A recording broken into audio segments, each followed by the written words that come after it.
Boa tarde.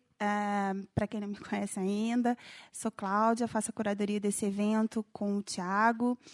E eu queria apresentar o tema dessa mesa de hoje, como as intranquilidades do mercado editorial interferem no processo de criação. Antes de eu chamar o mediador, Flávio Moura, que vai fazer as apresentações dos convidados, eu queria só dizer que, após o debate, a gente vai receber perguntas da plateia por escrito. Tá? Então, uma pessoa vai passar recebendo os papéis e as perguntas de vocês. Então, eu queria chamar agora o Flávio Moura, que vai ser o mediador da mesa e que vai fazer as apresentações dos convidados. Tenham todos um bom debate. Obrigado. Microfone, Cláudia? Está aqui.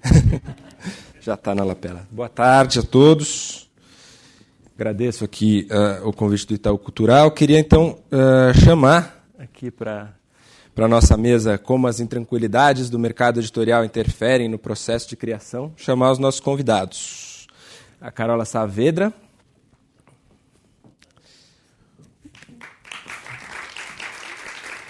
Pode ser aqui ou ali. Frederico Barbosa.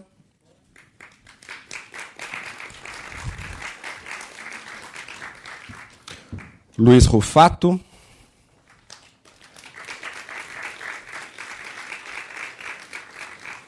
E Ronaldo Correia de Brito.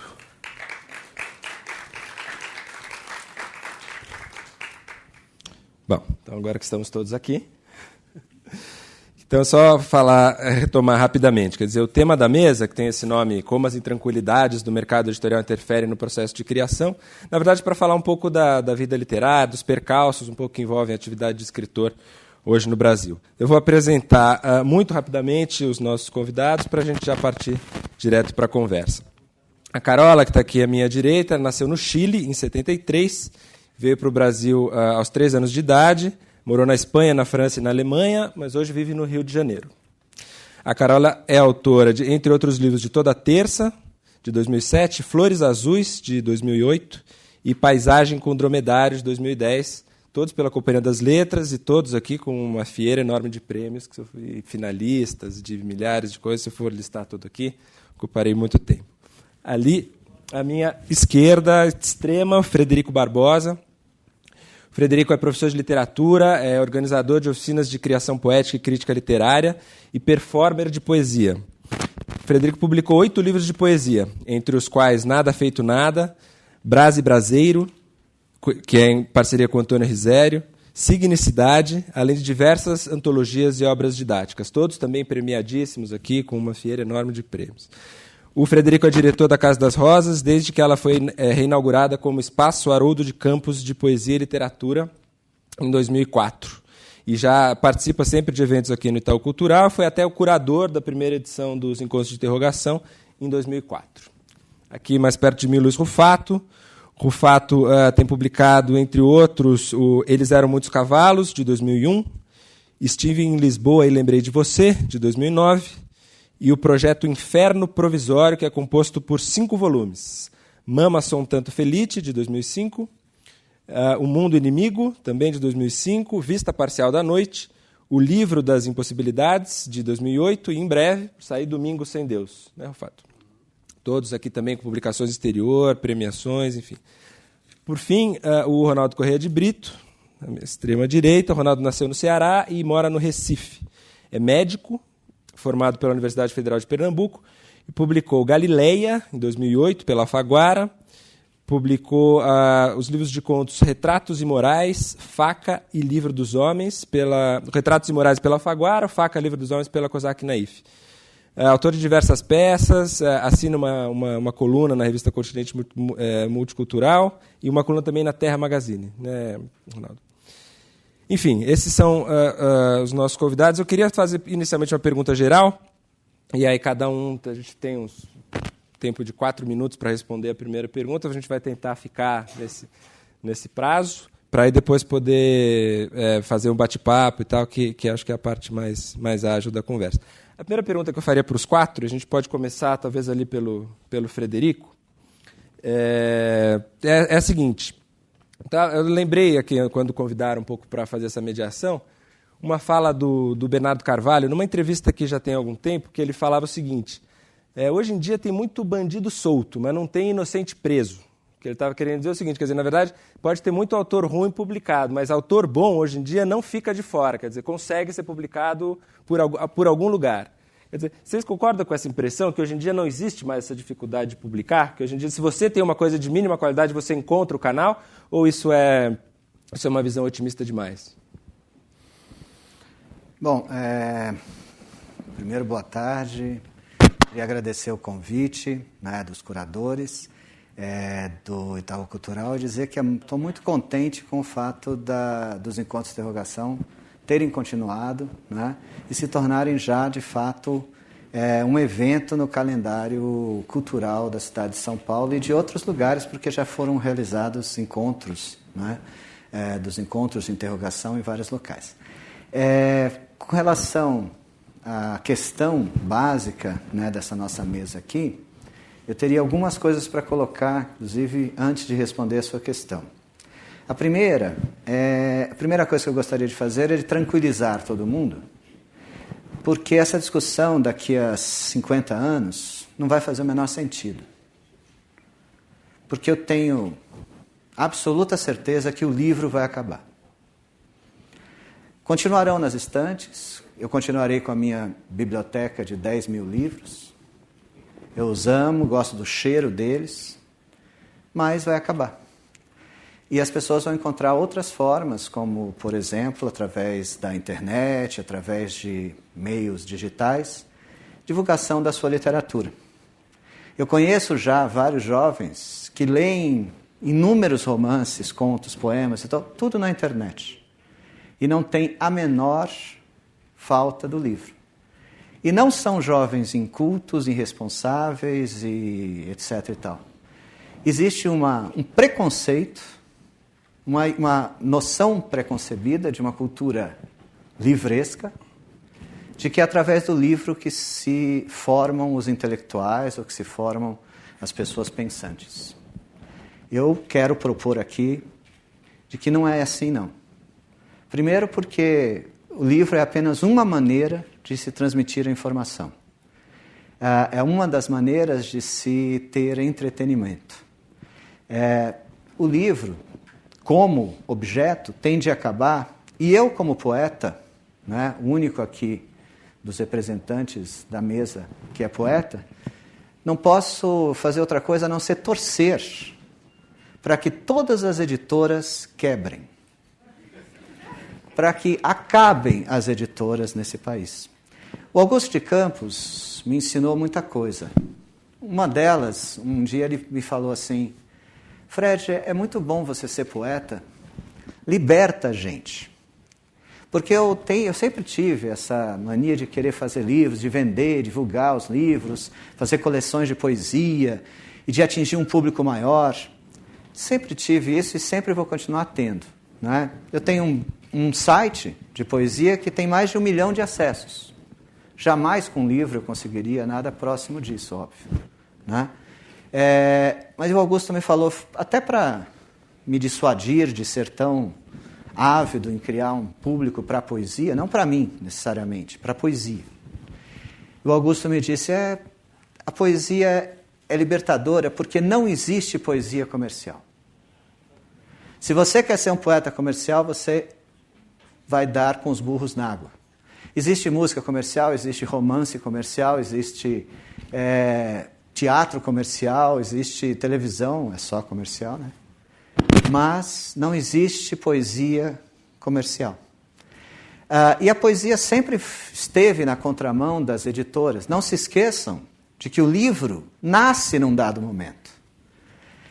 Não se esqueçam que o livro, como objeto de consumo de literatura, nasce no século XVIII, quando um gráfico chamado Richardson decide ocupar o tempo vazio da sua gráfica, numa crise econômica que assolava a Inglaterra no século XVIII, e começa a publicar um romance em folhetos. Os primeiros ele distribui de graça, depois ele começa a cobrar.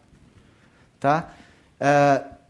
E esse homem, esse gráfico chamado Richardson, que era um comerciante, cria o romance de folhetim, né, com o Clarissa, né, A Virtude Recompensada, Pamela, grandes romances de folhetim, e assim inicia o comércio literário, que é a maior praga que assola a literatura em todos os cantos.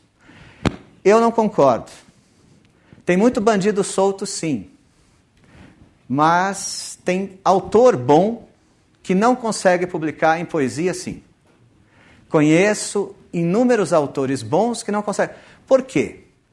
Porque querem se legitimar publicando. Esse é o próximo passo que nós, escritores, temos que dar. Dizer não às editoras. Editora não legitima ninguém.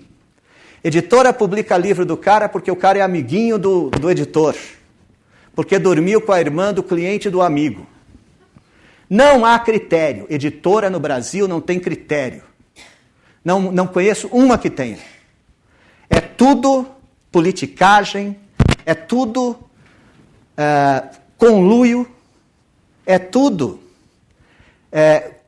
Vou publicar esse poeta porque ele trabalha no Banco X. Isso é um caso real. Uma grande editora publica o poeta porque ele é publicitário. E porque ele trabalha naquela empresa que faz publicidade da editora. Bom, enfim, os exemplos são intermináveis. Tá? É preciso acabar com essa ditadura das editoras que não têm critério, que publicam porcaria ou coisa boa sem o menor critério. O único critério é obter vantagem, lucro, dinheiro.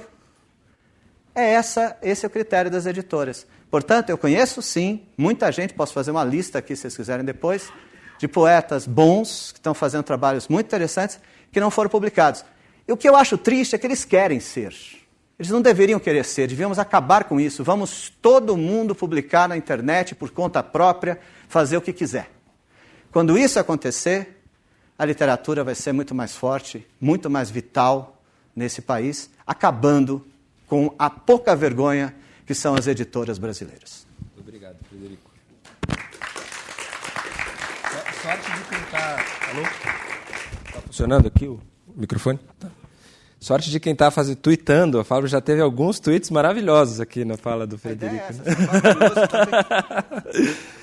Rufato, você compartilha dessa visão rosa e otimista do Frederico? Não, eu sou totalmente a favor do mercado. Eu me coloco como profissional, sou um escritor profissional há 8 anos. Para mim é essencial que exista o mercado, que existam editoras, porque existe um mercado que dá a possibilidade de eu viver de literatura. Não vivo de direitos autorais, mas vivo de literatura. Inclusive porque a minha formação não é uma formação livresca, minha formação é uma formação de torneiro mecânico e de mãe analfabeta e pai semi-analfabeto. Eu trabalhei a minha vida inteira com um monte de coisa, inclusive como jornalista, e dou muito valor ao trabalho, dou muito valor ao meu trabalho. Então, para mim, é essencial que exista o mercado e é essencial que eu tomei essa decisão há 8 anos, que eu era secretário de redação do Jornal da Tarde, onde nós trabalhamos juntos. E quando eu saí do jornal, os meus amigos falaram, você é louco, como é que você vai ver de literatura num país onde não se lê?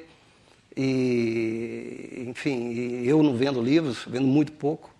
E eu falei, bom, eu vou tentar. Se der, ótimo. Se não der, eu volto a trabalhar no jornal. Então, primeiro, eu sou totalmente a favor do mercado, sou totalmente a favor do capitalismo. Acho que o grande fato histórico no Brasil, nos últimos 500 anos, foi a entrada de uma democracia, que nós temos 26 anos de democracia no país, e é um período curto, no entanto, é o mais longo de toda a história brasileira, e, portanto, esses 26 anos de democracia proporcionaram uma entrada do Brasil num arremedo de capitalismo, que nós não estamos no capitalismo ainda, mas criou-se uma oportunidade de existirem várias coisas, inclusive o mercado editorial, e, claro, com um monte de problema, concordo com um monte de dúvidas e restrições que o Frederico colocou, embora eu não concorde, eu não sou a favor de acabar com as editoras e nem com o mercado. E eu acho, sem dúvida nenhuma, que hoje é muito mais fácil alguém que tem um livro, e não precisa ser um livro bom, que tem qualquer tipo de livro, estar publicando numa grande editora ou numa pequena editora, onde ele quiser. Isso por quê? Porque hoje você tem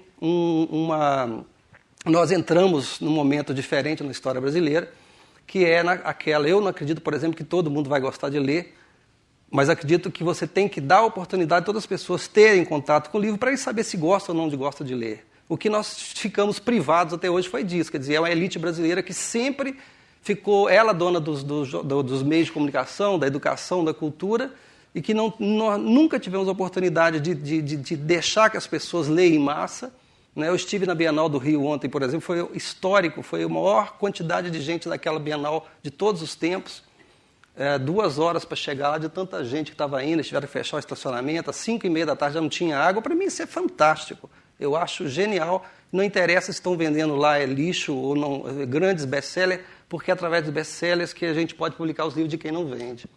Então, eu acho que, eu concordo com o Bernardo, eu acho que quem hoje tem um bom livro, nem precisa ter um bom livro, quem tem um livro hoje é muito mais fácil de publicar do que há 10 anos atrás, do que há 30, do que há 50. Muito obrigado, Rufato. Carola. Bom, boa tarde. Agradeço o convite para estar aqui. Obrigado pela presença de vocês.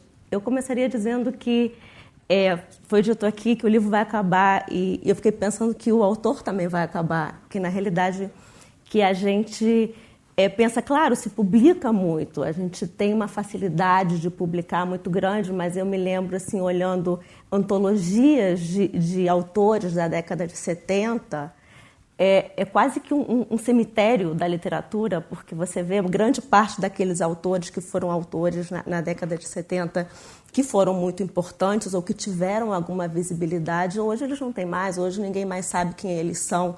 Quer dizer, os que sobreviveram dali foram muito poucos, né? Então, eu acho que, no fundo, claro, o processo aumentou porque abrange um número maior de pessoas, mas o processo é o mesmo, né, na literatura.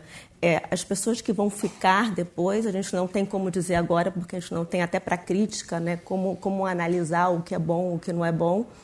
E depois que a maior parte dessas publicações vão desaparecer, claramente. Agora, eu acho isso muito positivo. Eu acho que quanto mais você publicar, melhor é para um país, mais as possibilidades de diálogo aumentam. Agora, é lógico que isso não significa que vai se escrever melhor e que o que vai ficar vai ser mais, né? Uma outra questão, eu acho que a gente tem que sempre que dizer muito claramente é que, apesar de ser muito fácil publicar, a questão não é o publicar hoje em dia. Eu acho que a grande questão hoje em dia é ser lido, porque qualquer um pode publicar por uma editora pequena. E essa editora, esse livro não vai ser distribuído, não vai chegar nas livrarias, e se chegar na livraria vai morrer naquela estante. Então, na realidade, só quem conhece o autor e chega na livraria perguntando por esse autor determinado é que vai comprar esse livro, quando muito. Então, a maior parte a distribuição vai chegar talvez Rio, São Paulo, não vai chegar nos estados do Brasil. Então, claro, eu acho só que existe quase uma ilusão. Todo mundo pode publicar, não significa que todo mundo vai ser lido.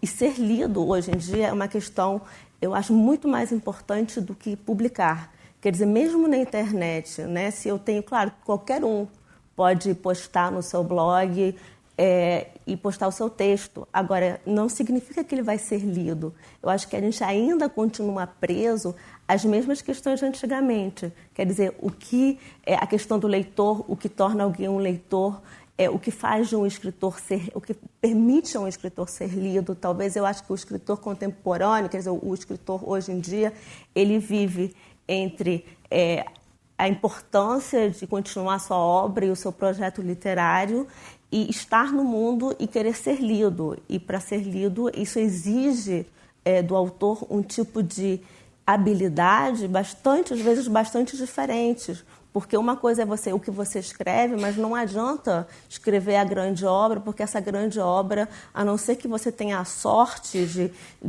vamos falar assim, de ser elogiado pelas pessoas certas na hora certa, aquilo vai desaparecer, aquilo não vai chegar ao leitor. Então, eu acho que hoje em dia, com certeza, a grande questão não é o publicar, porque publicar é muito simples, é a questão como você pode ser lido e como você vai conviver com isso entre você trabalhar para ser lido e você trabalhar para construir uma obra realmente importante. Muito obrigado, Carola. Ronaldo?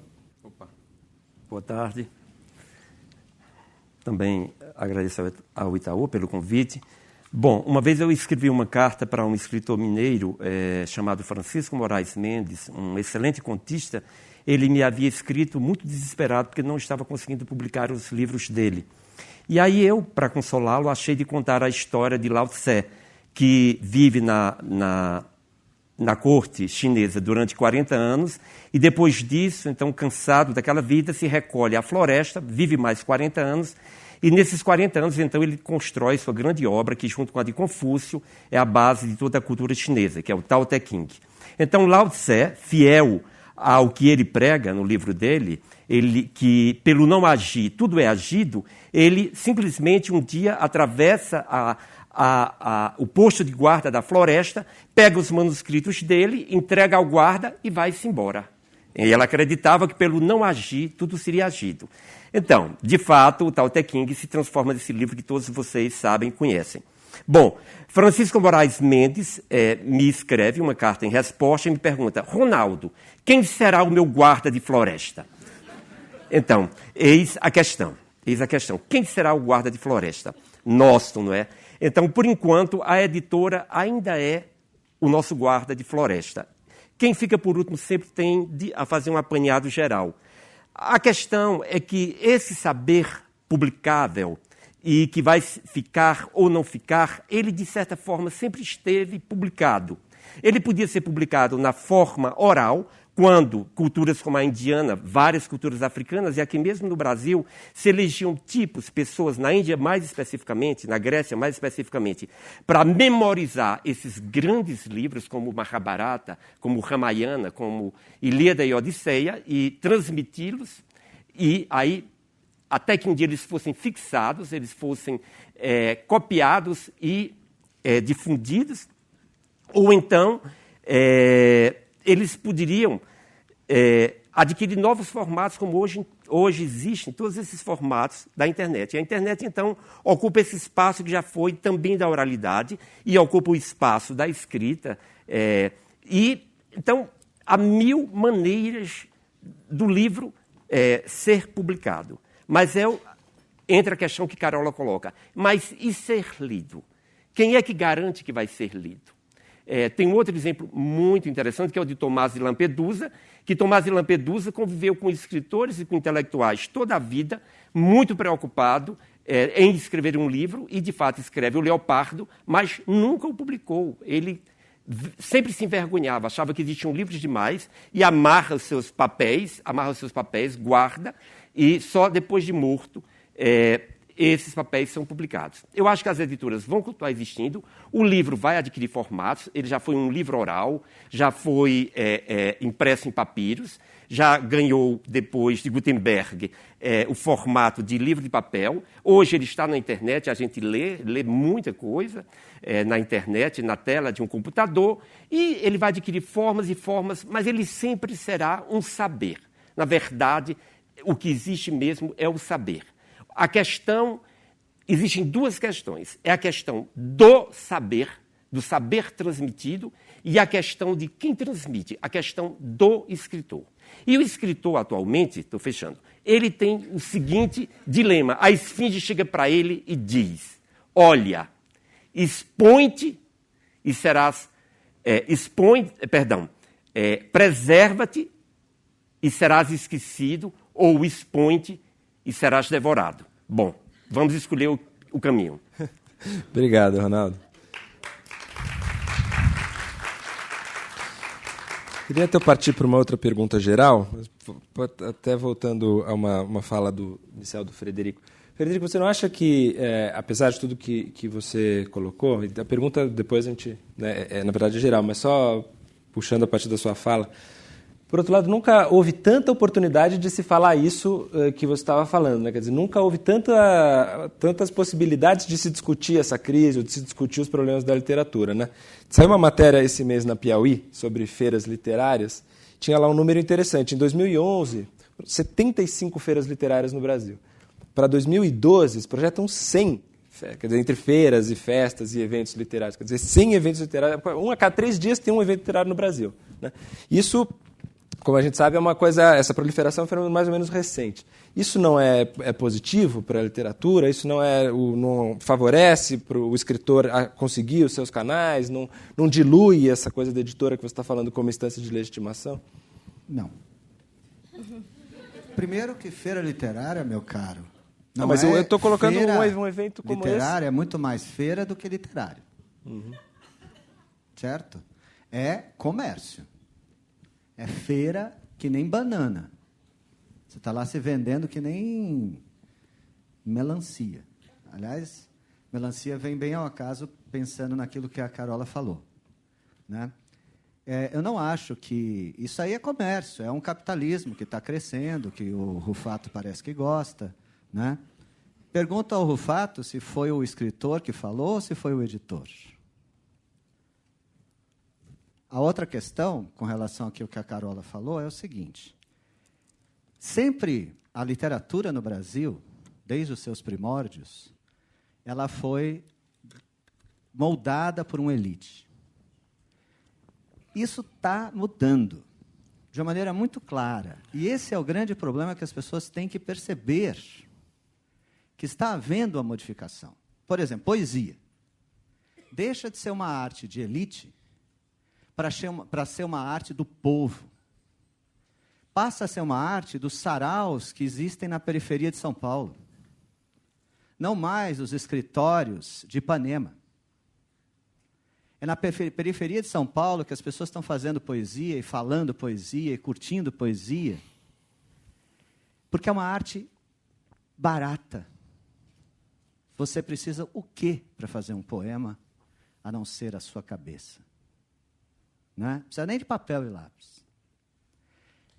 Você não pode fazer isso com cinema, com teatro, qualquer outra arte. Então, é uma arte que está trocando de mãos. E a elite está cada vez mais tentando se agarrar, principalmente na poesia, dizendo que a poesia que se faz hoje no Brasil é uma porcaria, que só tem bobagem. É isso que se lê. Aquele discurso retrógrado, reacionário, que existe desde 405 a.C., uma peça intitulada As Rãs, do Aristófanes, em que ele diz que a poesia morreu. Isso em 405 a.C., vocês imaginam o que aconteceu depois, né? Você já tinha morrido lá? Né? Então, o que está acontecendo, e isso é uma coisa que eu sempre insisto, quando eu comecei a publicar poesia, por exemplo, era muito difícil publicar, mas era muito fácil aparecer. Então, por exemplo, quando eu publiquei meu primeiro livro, saiu resenha de uma página inteira na Folha de São Paulo, no Jornal da Tarde, tinha o Caderno de Sábado, né, que só tinha resenha, tinha um caderno da Folha de São Paulo que era só de resenha, saiu no Estado de São Paulo, no Jornal do Brasil, no Diário de Pernambuco, no Jornal do Comércio da de Recife, da nossa terra, enfim. Saiu em tudo que é lugar o livro de um estreante. Hoje, se eu publicar um livro, não sai nem metade do que saiu. Por quê? Porque o tempo mudou, não tem mais espaço na imprensa, não aparece mais. Você tem razão. Mas talvez nós estejamos, e eu acho que o que eu falei é róseo, sim. Eu tenho muita expectativa e muita esperança de destruir esses esquemas. E uma das coisas que fica muito clara é que as pessoas podem publicar, elas podem colocar o seu romance na internet, divulgar, chamar as pessoas, fazer com que as pessoas leiam. Tem tanta gente aqui, tenho certeza, que escreve poesia, que escreve romance. Publica por você mesmo. O grande problema: está todo mundo esperando ser legitimado pela máquina comercial, capitalista, nojenta, chamada editora. Olha o Twitter aí. Rufato, feira é para vender melancia, banana? Feira de livro, né? Primeiro, eu quero deixar claro que eu não estou falando como editor, inclusive que eu não sou, Federico, eu não sou editor. Eu sou escritor só. Segundo... Que eu li no jornal que você era. Não. Então você leu errado. Eu sou curador de uma editora. Ah, bem diferente. Completamente diferente. Editora é editora. Eu sou curador. Eu faço... Você trabalha no editora ou não? Não. Não? Não. Você é curador da editora, você faz isso por amor à arte? Não, eu recebo. Então, tá bom. Então fique claro. Mas eu faço antologias para pelo menos umas 10 editoras, por exemplo. Então, não me sinto nem um pouco constrangido com isso. Não me sinto nem um pouco constrangido de achar ótimo que livro seja vendido como melancia ou banana. Eu acho fantástico isso. Eu acho, no meu mundo ideal, quanto mais pessoas tiverem livros... Eu, por exemplo, eu nasci numa casa que não tinha livros, meus amigos não tinham livros. As bibliotecas da minha cidade não tinham livros. A biblioteca que tinha livros na minha cidade era a biblioteca de uma escola pública onde só a elite estudava. Eu acho fantástico hoje, por exemplo, que exista um Programa Nacional de Bibliotecas Escolares que boa parte do mercado editorial hoje funciona em função dessas compras governamentais, que levam livros para a biblioteca, ou seja, que faz com que as pessoas que nunca tiveram e nunca teriam oportunidade de ter acesso ao livro tenham. Então, eu não vejo nenhum problema nisso, eu acho fantástico, eu acho ótimo. E outra coisa também, que você perguntou, Frederico, nós somos amigos, então nós podemos falar assim. Eu sou absolutamente favorável ao capitalismo. O capitalismo não chegou, por exemplo, eu vivi num mundo que não era capitalista. Era um mundo onde era um Brasil privado, que a elite brasileira mandava, é um Brasil dela, entendeu? E eu quero que essas coisas que todo mundo tem, geladeira, fogão, carro legal, comida boa, seja de todo mundo, entendeu? E não só de privado para algumas pessoas. Então, assim, eu acho bacana, eu acho ótimo. Eu acho que eu estou vivendo, eu estou tendo a perspectiva de estar vivendo o melhor momento da história brasileira em que milhões de pessoas mudaram de classe social e que essas pessoas hoje são as pessoas que começam a consumir produtos que nunca teriam consumido. Eu estou falando de produto, como livro, por exemplo. E Carola e Ronaldo, vocês também são participantes assíduos de festivais, festas, encontros, tarrafas, baladas, como que vocês veem esse circuito hoje em dia? Tem uma coisa que eu queria acrescentar, o que foi dito aqui, porque a gente tende a dizer, ao contrário do cinema, ao contrário de outras artes, a literatura precisa só de papel e caneta. Eu acho que não. Eu acho que tanto a poesia, que eu entendo bem menos do que da prosa, quando você chega e você vai escrever um livro, existe uma trajetória, né? Existe uma formação intelectual que você fez por anos. Se você quer ser um bom escritor, se você quer, imagino, ser um bom poeta. Quer dizer, isso custa dinheiro. Isso, então, não é só uma questão, acho que isso é importante dizer, que não é tão simples assim. Não é a inspiração que chega e alguém escreve um romance. Eu acho que a gente tem que ter isso também muito claro, porque eu acho que a internet e a possibilidade de publicar muito rapidamente dá a ilusão que é muito fácil escrever um romance, que é muito fácil escrever poesia, que tudo se tornou muito fácil dentro de uma sociedade onde tudo é muito rápido e parece ser um pouco descartável. Eu acho que a gente tem que sempre pensar que um escritor não se formou ontem. Então, por exemplo, quando eu lancei o Toda Terça, que foi meu primeiro romance, já foi por uma editora grande, a Companhia das Letras, muitas pessoas disseram, mas ela já começou na Companhia das Letras. Sim, mas eu não escrevi um romance ontem, em 2 dias. Eu vim trabalhando 10 anos até chegar naquele romance. Quer dizer, existiu todo um desenvolvimento, todo um trabalho intelectual de leitura que custou dinheiro, porque alguém, seja eu, ou seja meu pai, que pagou o colégio, ou seja quem for, pagou para que eu tivesse essa formação. Então, eu acho que a gente tem que ter isso bem claro, que não é só papel e caneta. Frederico, eu termino sendo meio apagador de fogo aqui, uma função dificílima. Começa ali. O último é terrível, entendeu? Eu acho que é meu lugar de médico, é terrível esse lugar. Bom, mas então, assim, eu lembraria a Frederico, que é um recifense, que o lugar da literatura, da poesia, era as feiras. Nós herdamos a mais salutar de todas as heranças ibérica, tanto de Espanha quanto de Portugal, que era levar a poesia para as feiras. Os menestréis levavam os seus cordéis, os seus livros, cantavam nas feiras, cantavam a sua poesia, porque a poesia é para ser cantada, a poesia tem que ter o seu ritmo, ela é para ser cantada. E aí, então, vendia. E nós, no Nordeste, reproduzimos esse modelo. Reproduzimos em Salvador, reproduzimos muito no Recife, reproduzimos em Campina Grande, a terra ali de meu amigo Cristiano Aguiar, reproduzimos em Juazeiro do Norte, em Itabaiana. Nós tínhamos grandes tipografias, que eram chamadas de editoras, e a pessoa que produzia os cordéis, os folhetos, assinava como editor. Você sabe disso, não é?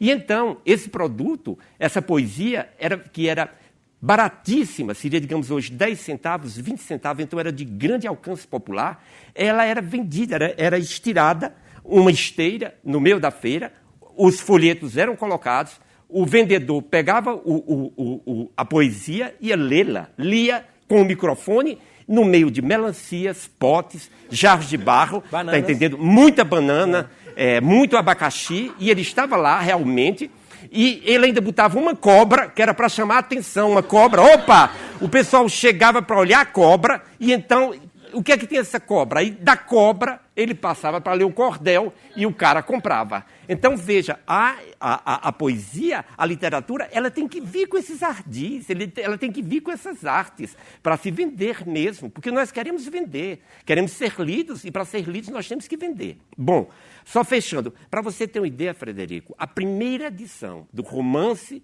do Pavão Misterioso, que é um dos mais famosos, a primeira edição foi de 100 mil folhetos, está entendendo? Isso na década de 50, da década de 40 ou 50, viu? Então... Não, isso, desculpa, Ronaldo, mas isso eu acho maravilhoso.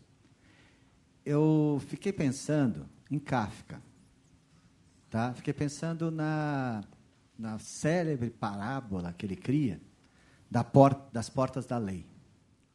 Acho que todo mundo deve conhecer, mas o cara chega até as portas da lei, pergunta para o guarda que está lá se pode entrar, e ele fala que não, que espere. E ele pergunta, como é que é lá dentro? Tem um guarda mais poderoso a cada momento e tal, e o cara fica esperando. Quando ele está morrendo, ele pergunta para o guarda, poxa, mas por que não veio mais ninguém? E o guarda falou, porque essa porta era para você. Eu fico pensando nos escritores e na literatura do Brasil, que está um pouco como esse cidadão, esperando que alguém o legitime. Insisto, os cordéis não tinham isso. O cordel, você mesmo falou, era uma gráfica, que era o nome de editor, e o autor se dava o nome de editor. É isso que eu quero. Eu quero que os autores sejam seus editores. É importante quebrar as editoras, como muita gente fez isso com CD, que acabou, né? Quase não existe mais. É possível fazer uma revolução.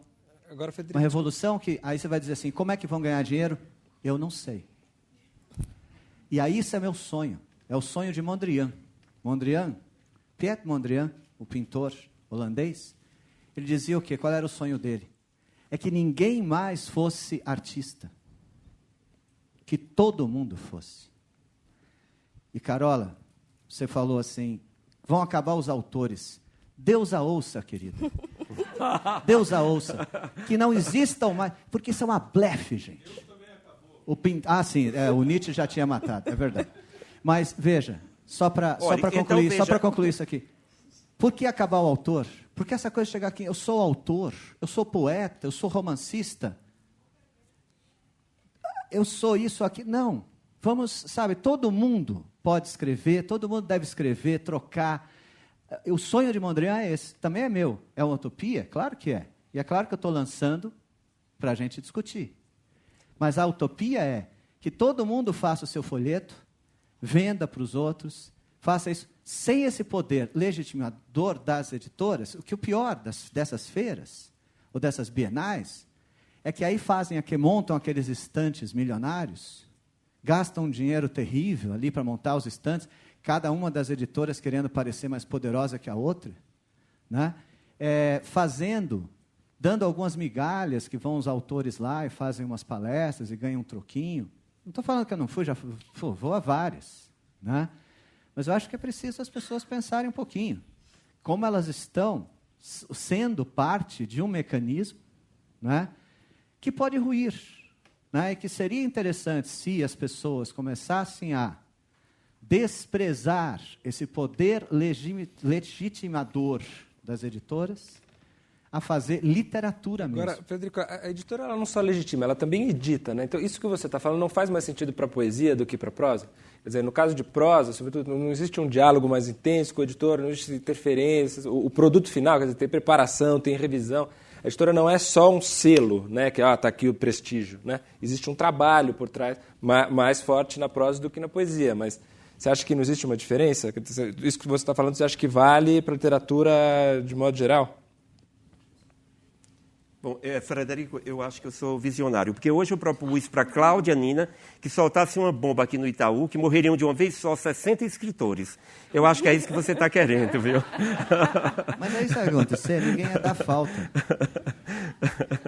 O problema é que você podia soltar uma bomba e destruir 70 escritores, ninguém ia sentir falta. Agora... Minha mulher tô brincando, ia, com certeza, sua mulher... viu? Não, mas eu senti falta do médico. Mas Não, que eu tô... Mas não é isso, você entendeu. Não é acabar os escritores nesse sentido. É acabar os escritores, é o seguinte, acabar de ter o cara que se diz escritor. É claro que com relação à poesia é pior. Os caras que se dizem poetas e, portanto, são loucos e podem fazer qualquer coisa, essas bobagens, né? Ou essa coisa romântica, de que o escritor é um ser diferenciado. E só um detalhe, Carola, quando eu falei, eu não disse, eu até falei que nem precisava de papel e caneta. Eu disse o quê? Que precisava do quê? De cabeça. E cabeça se forma. E cabeça se ensina. E cabeça se faz com debate, discussão séria. E não com propaganda. E não com empurrar livros nas pessoas. Por exemplo... O grande mal de professor de literatura qual é? Dizer para os alunos que vale a pena ler qualquer coisa. Ah, estou lendo tal livro, que bom, todo livro presta. Quem gosta de tudo, não gosta de nada. Isso é bom para twittar. Outra boa frase. Quem gosta de tudo, não gosta de nada. Entendeu? É o que você não gosta que te define. Porque se eu perguntar para o Rufato quais autores que você gosta, ele vai falar, eu gosto de Machado de Assis, eu gosto de Tolstói, eu gosto de Chekhov, eu gosto de, sei lá, Dostoiévski. Beleza, eu também gosto.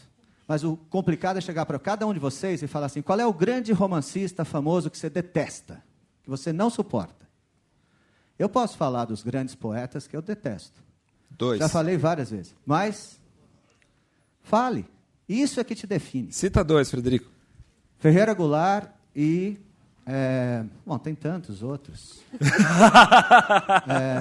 aí é muita gente. Aquela mineira lá, Adélia Prado, eu não consigo entender como é que alguém suporta aquilo. Rufato, só pegando o tema, mas trazendo ele um pouco mais para diante, você tem um projeto ambicioso ficcional, que é uma pentalogia, 5 livros. Você acha que existe hoje, quer dizer, ao mesmo tempo que a Carola estava falando, essa fragmentação, coisa da internet que apareceu de algum modo na fala de todos, isso convive hoje em dia com livros cada vez maiores que são bem-sucedidos do ponto de vista de recepção. Quer dizer, no teu projeto literário se vê uma ambição de estabelecer um pacto com o leitor aí que vai enfrentar 5 livros de uma vez só, quer dizer, tem uma coisa de um fôlego grande. Você acha que uma coisa tem a ver com a outra? Quer dizer, que esse período de fragmentação, a gente está falando de Twitter aqui, cada frase a gente já imagina 140 caracteres, né? É bom isso aqui para twittar. Esse momento também pede um pacto novo com o leitor, esse momento pede romance caudaloso. Eu estou pensando, por exemplo, no Jonathan Franzen, que acabou de publicar esse romance Liberdade, que foi um estrondo, né? Foi super bem sucedido. Um romance lá século XIX, 700 páginas, parece uma coisa tolstoiana. Assim, né? O próprio Harry Potter já vem há alguns anos estabelecendo pactos com o autor jovem que precisa sentar e ler, quer dizer, precisa gastar ali muitas horas, não é a mesma o ritmo, né, de linguagem audiovisual e tal. O que você acha disso aí, Fato? Não, primeiro que eu acho que eu não tenho fórmula. Eu acho que a literatura hoje, o interessante dela é exatamente seguir uma fórmula. Você convivem os mais diversos gêneros, romanção do século XIX com romance do século 42, todo mundo trabalhando, e não há. Eu acho o que bacana é isso. O segundo é que, ao contrário do que possa parecer, esse projeto do Inferno Provisório de 5 volumes, são mais ou menos 1000 páginas, ele é absolutamente fragmentário. Quer dizer, não é um romance à Franzen, de jeito nenhum, não é um romanção do século XIX, é um romance que o tempo todo flerta com a linguagem da internet, com a linguagem do Twitter, com a linguagem fragmentária, que não é uma novidade. O século XVIII, o Stern já fazia isso. A virada do século, a poesia de vanguarda da europeia já fazia toda essa brincadeira tipográfica e tal, que eu, de alguma maneira, me sinto um pouco devedor, um pouco, não muito devedor, da poesia concretista.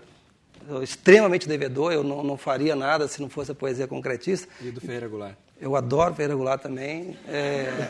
Que é uma outra linhagem. Ele foi inicialmente concretista, eles estiveram juntos num determinado momento, e depois ele foi fazer uma coisa que ele chamou de neoconcretismo. Ele, embora tenha passado também por uma fase terrível, aquela fase lá da poesia populista dele, que é detestável, mas enfim, no geral eu gosto dele. Não gosto das posições políticas deles, que eu acho péssimas, mas enfim, eu estou falando do poeta.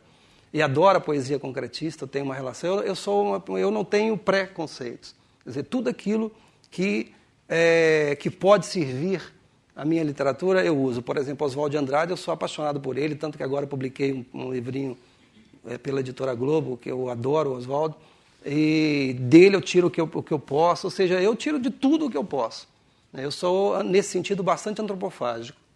Então, eu só queria deixar esse romance que... Na verdade, esse Inferno Provisório é o seguinte, no final da década de 90...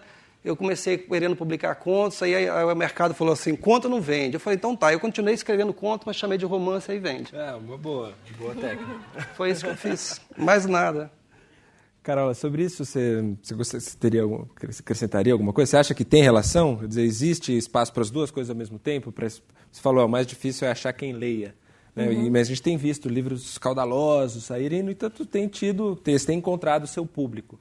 Eu me lembrei agora, eu tive na Bienal agora do Rio, mas não no dia que eu estava falando dos meus livros, mas no dia anterior, que era sobre uma mesa organizada pela Biblioteca Nacional e era com alemães falando, era sobre a literatura brasileira na Alemanha, o que se esperava da literatura brasileira na Alemanha. E eu vim, então, conversando na volta com uma pessoa que você deve conhecer, o fato que é a Mischa Strausfeld, que ela foi por muito tempo uma das editoras mais importantes na Alemanha. Ela foi editora da Zoka, que seria o que talvez hoje é a Companhia das Letras aqui. E ela vinha me dizendo justamente isso, eu perguntei para ela o que você acha da literatura brasileira, qual a sua opinião, né? Porque ela ainda é hoje uma pessoa que decide quem vai ser traduzido ou não, quem vai ser lido ou não na Alemanha. E eu me lembrei disso porque ela disse justamente isso. Ela falou assim, o problema... E isso eu não estou assinando embaixo, não, são as palavras dela. Ela disse, o problema é que a literatura brasileira não tem fôlego. Tá? Então, não tem fôlego no sentido de grandes romances. Por que vocês escrevem romances que têm 160 páginas? Tá? E aí eu não consigo achar um romance contemporâneo que tenha 400 páginas. Tá? Então, assim, isso foi... peso mesmo. Ela estava colocando, dizendo por que essas histórias não são tão bem desenvolvidas ou por que os personagens não são tão bem desenvolvidos.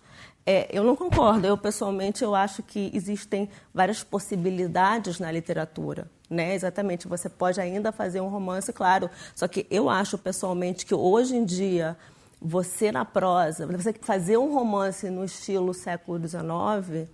exige do autor muito mais uma inventividade, porque já se fizeram romances perfeitíssimos. Então, você dar um passo além ali, não no sentido de progresso, mas um passo que diferencie, traga alguma coisa sua ali, é muito mais difícil do que você trabalhar com um romance num sentido, entre aspas, mais experimental, menos linear, onde você possa trabalhar com conceitos ou com ideias. Agora, isso é uma postura minha, pessoal. Eu acho que tem romances estilo século XIX fantásticos, incríveis.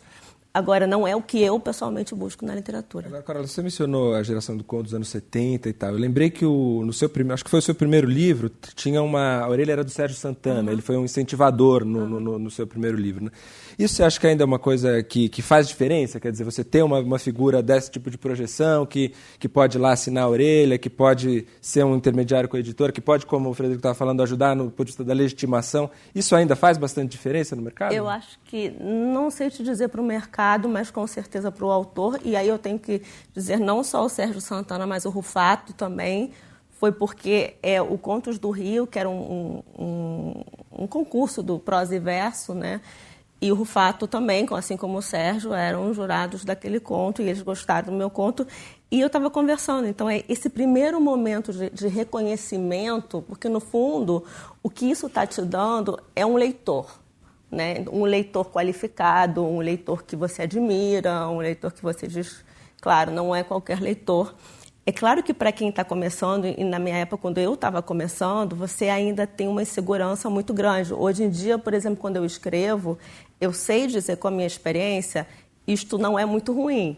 Eu não sei dizer isto é maravilhoso, isto é mais ou menos, mas eu sei diferenciar e dizer isto não é ruim. Agora, naquele momento, quando você começa a escrever, a não ser que você tenha um ego enorme, assim, gigantesco, você não acha que aquilo é a coisa mais maravilhosa que o mundo já viu. Na realidade, você não sabe nem o que é aquilo. Então, na realidade, você precisa do outro para aquele seu texto começar a existir, para aquele seu texto tomar corpo. Até aquele momento, é por isso que eu sempre insisto, eu acho que o escritor precisa do leitor. Porque se você não precisasse, ou que às vezes eu ouço as pessoas dizendo... eu não me importo com o leitor, eu não me importo em ser lido, então ótimo, você escreve e guarda na sua gaveta, você não publica, você não mostra para ninguém, maravilha, né? Você evita um monte de problema, um monte de situações desagradáveis. Então, se você quer ser lido, então nesse primeiro momento eu acho que é quando o seu texto toma corpo, né, através da leitura do outro, através do olhar do outro. Então, nesse início, em que você não sabe se aquilo é bom ou ruim, e quando alguém lê, claro, o Sérgio Santana lê e diz o seu livro é muito bom, porque antes de eu entregar o livro para ele, eu pensei, este livro pode ser muito bom, este livro pode ser uma porcaria, este livro pode ser tudo. Ele não era ainda nada para mim, o livro. Então, esse primeiro momento na carreira de um escritor, é muito importante. E aí eu tenho que dizer também o Rufato, que por acaso está aqui, que também foi muito importante quando ele diz... Tudo ação entre amigos. Assim, não, é verdade.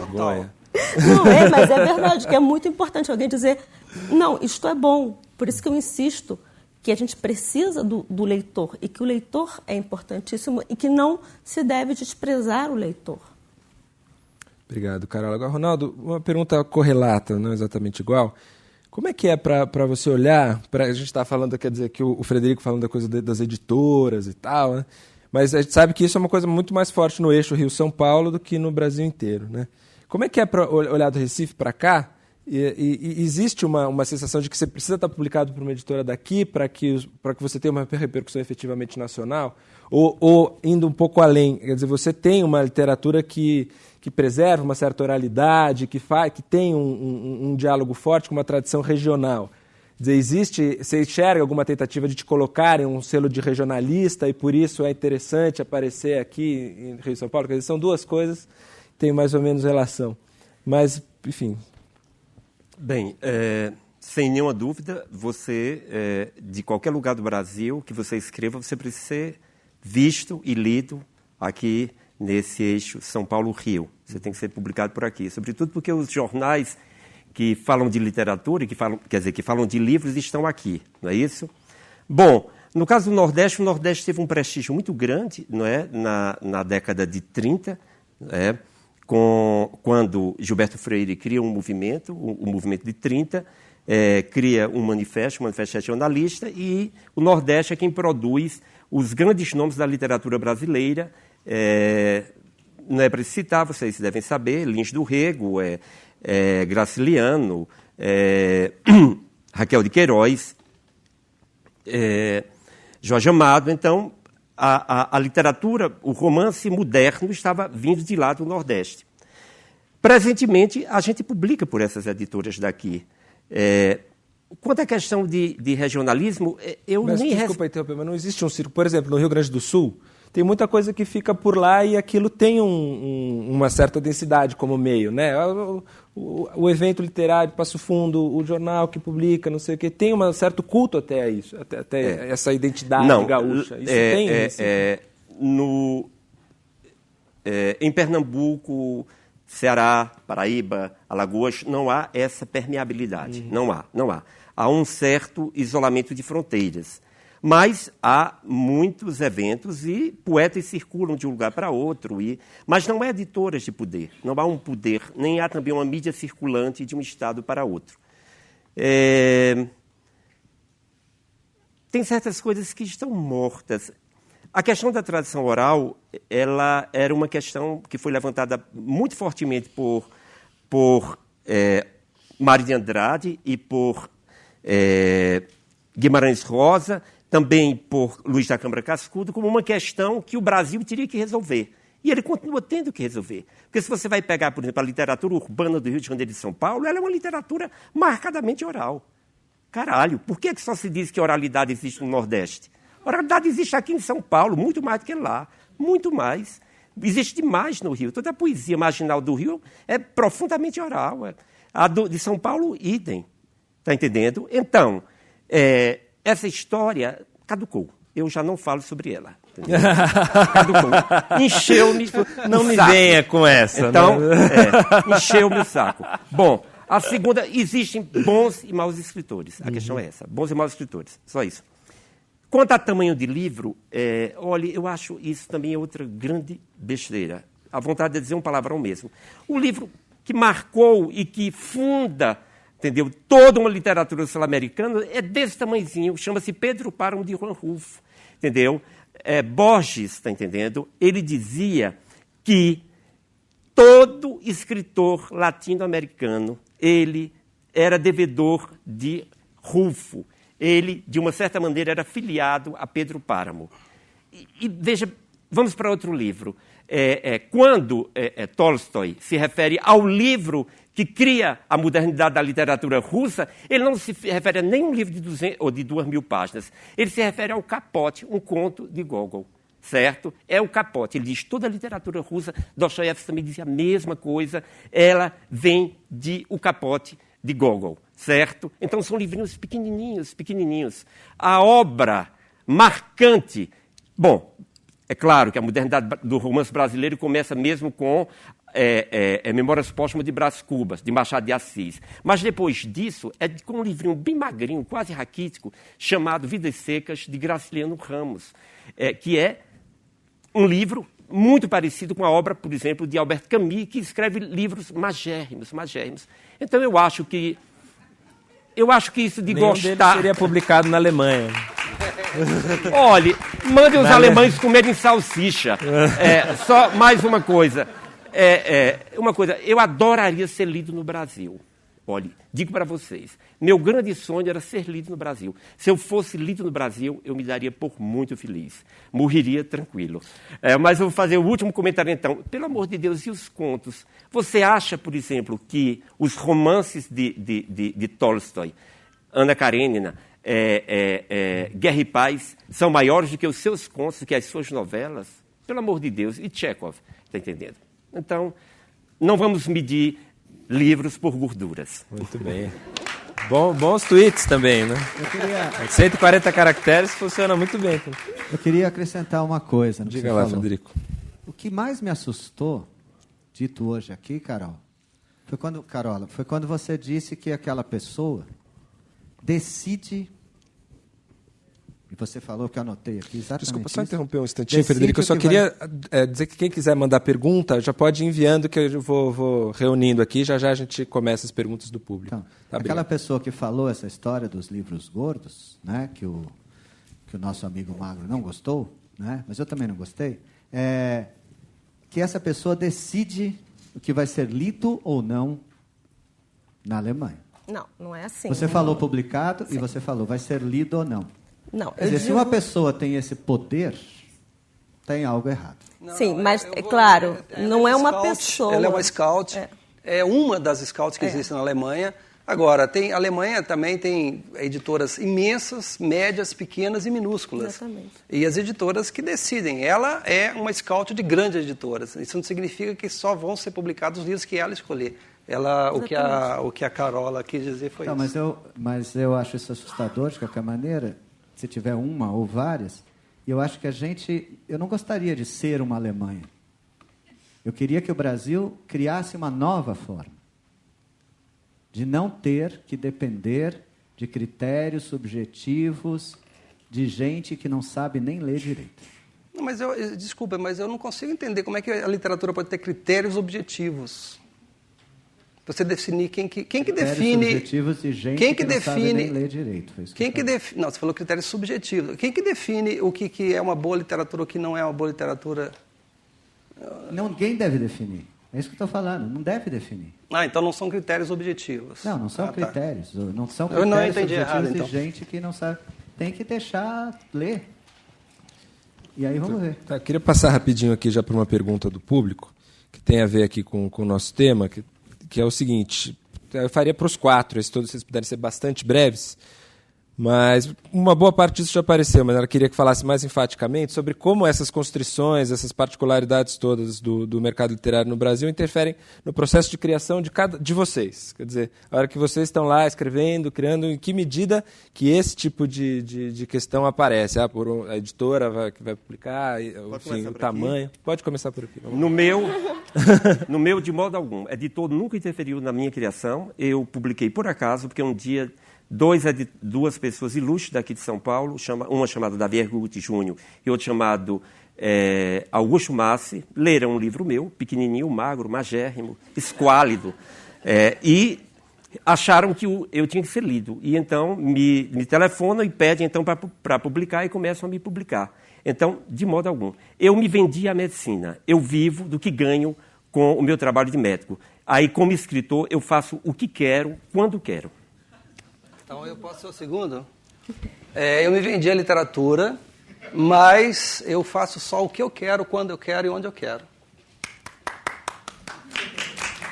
Agora, Fato, você disse que não vive de direitos autorais, mas vive de literatura. Qual que é a diferença entre uma coisa e outra? Eu vivo vendendo melancia, que nem vou para as feiras, vou para festivais literários, todo o meu trabalho, eu só saio de casa se me pagam. Ou seja, para eu dar uma palestra, a não ser que seja, por exemplo, eu vou muito à periferia por conta própria. Eu nunca recusei, e não vou recusar, ir conversar com alunos de escolas da periferia. Agora, tirando isso, assim, eu cobro tudo. Eu cobro prefácio, orelha, quarta capa, ler livro, aquela coisa de você leu o meu livro? Eu leio, me pagam, porque isso é um trabalho. Então, o resto eu cobro. Quanto que a Carola pagou para você? Ela nada. Não, mas veja. Não, mas veja bem. Ela nada, mas o Globo... Eu tô brincando. Não, mas isso é importante, porque fica parecendo aquela questão de... Não. Quando eu li o primeiro conto dela, o jornal O Globo, tinha o concurso Contos do Rio, e eles pagaram a mim e ao Sérgio Santana para fazermos parte do júri, que também é outra maneira de ganhar dinheiro, também fazendo parte desse tipo de júri. E aí eu conheci o trabalho dela, e aí eu me interessei, porque evidentemente, que quando você descobre uma voz original, alguém que dialoga de alguma maneira, embora nós sejamos muito diferentes na escrita, mas você percebe quando a pessoa tem talento e tal, então eu me interesso profundamente por esse tipo de coisa. Então, o meu conhecimento com a Carola foi nesse sentido. Detalhe, ele não sabia, era pseudônimo, então ele nem sabia. Pseudônimo, exato. Você gostaria de falar, Carola, sobre o seu processo de criação? Você pensa, a Companhia das Letras vai gostar dessa frase? Não, até porque eu acho que a gente não escreve o que a gente quer, a gente escreve o que dá. Assim, na realidade, o que a gente pode. Se fosse tão fácil escrever um best-seller, por exemplo, eu escreveria, não teria nada contra. Eu ia ficar rica, vendia milhões. Então, então, eu acho que não é uma questão... É muito difícil. O autor normalmente não está pensando, ou eu, pelo menos, não estou pensando nisso. A Companhia das Letras vai achar isso, vai achar aquilo. Eu escrevo aquilo que é o meu projeto literário e vou arcar com as consequências disso, obviamente. E uma das perguntas do público aqui, que é para você, que pergunta exatamente o seguinte: mas como conseguir um leitor como Rufato e Sérgio Santana? Quer dizer, tipo... Bom, nesse caso, eu não sei, nesse caso, isso foi um acaso, né? Por exemplo, como eu disse, eu mandei o conto pro Prosa e Verso, Contos do Rio. Era, aliás, pseudônimo, então nem Rufato, nem Sérgio Santana sabiam, não tinham a menor ideia de quem era. Eu acho que talvez você escrever um conto que tenha a sorte, eu acho que funcione, e que tenha a sorte de estar no lugar certo na hora certa também. Mas tem um detalhe importantíssimo, ela não ganhou o concurso. Detalhe, Ela não ganhou esse concurso. Quem ganhou o concurso, eu nem sei quem é. Eu não me lembro quem é. Ela não ganhou, porque ela tinha publicado um livro e tinha que ser autor inédito. E ela já tinha publicado um livro, alguém, nesse meio que é maravilhoso, alguém denunciou, quando saiu assim, olha, essa Carola não pode ganhar, porque ela já publicou um livro pelas 7 letras. Aí ela não pôde ganhar o prêmio. Então ela nem ganhou o prêmio. Isso é detalhe importante. Tá certo. Frederico, o processo de criação... Olha, eu acho que engraçado que uma vez eu já fui chamado por uma professora da USP numa resenha que fez de um livro meu, Louco Noco Sem Beiras, de poeta comercial. E eu pedi para ela o meu dinheiro. Mas o que acontece é o seguinte... Não, claro que não. Ela é professora da USP. Sacanagem. Mas, enfim, o que acontece é o seguinte, eu diria que, obviamente... Jamais eu escrevo poemas, né, pensando no mercado e tal. Já depois de todo esse discurso que eu fiz, agora eu chegar aqui e falar, eu só penso no mercado. Não, na hora que escrevo, não. Mas eu já fiz, por exemplo, uma coleção de poesia, que um livro meu e do Risério, o Brasil Brasileiro, a gente vendeu mais de 20 mil exemplares, né, que é muito para prosa, tá? Claro, vendemos para o governo também, e tal, essas coisas complicadas. Olha, gente, não existe editora que viva sem vender para o governo, né? Então, na verdade, é tudo uma farsa o mundo editorial brasileiro. Mas tudo bem. Mas não foi bom vender para o governo, Frederico? Claro, ganhamos bastante dinheiro e tal, foi incrível. Agora, eu, por exemplo, eu tenho uma advogada muito bacana, que muito escritor de prosa, best-seller, até nem tem, e eu acho isso um absurdo. Né? Eu acho importante a profissionalização, que vai atrás, por exemplo, de direito autoral. Se pedem um livro didático, pede um poema meu, cobra, eles pagam, eles sempre pagam. Né? Se você pede, eles pagam. Eu já processei processamos a Maison Chanel, que usou um poema meu, está no meu site, se vocês quiserem ver, www.fredericobarbosa.com.br, nós aceitamos cartão de crédito. Não, estou brincando, mas... Está lá no meu site. Vai virar uma editora capitalista. É um anúncio com a Keira Knightley, né, aquela moça que fazia Os Piratas do Caribe, da Maison Chanel, e, no fundo, um poema meu sendo falado.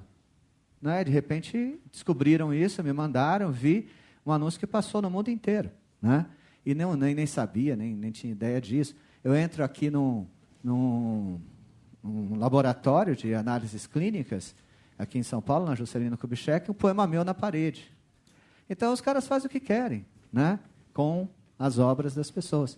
Um livro sobre poemas de jazz, publicado em Portugal, pela Almedina, uma editora de livros jurídicos, né, que tem 10 poemas meus e não me pediram autorização. Quer dizer, isso é terrível. Né?